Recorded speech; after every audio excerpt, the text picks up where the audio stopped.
We'd like to do one more song for you. It's a Rodgers and Hart song that they wrote for a Broadway show back in 1928.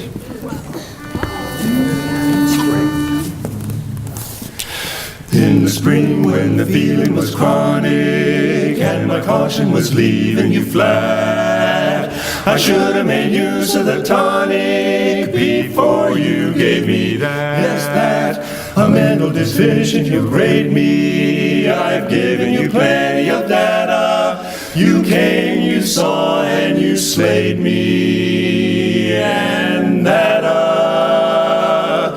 is that.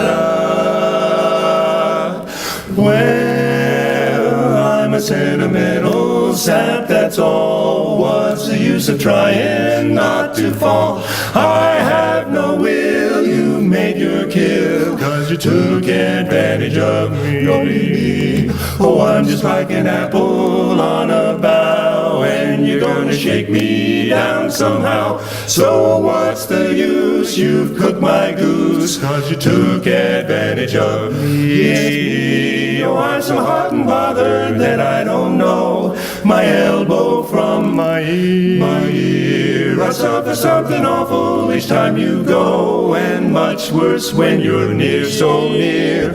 Here am I with all my bridges burned, just a babe in arms where you're concerned. So lock the doors and call me yours, 'cause you took advantage of me. Yeah, I'm so hot and bothered that I don't know my elbows from my ears. Can't you hear I'm saying suffer something awful each time you go? It's worse when you are near. So here am I with all my bridges burned. I'm just a babe in arms where you're concerned. So lock the doors, call me yours.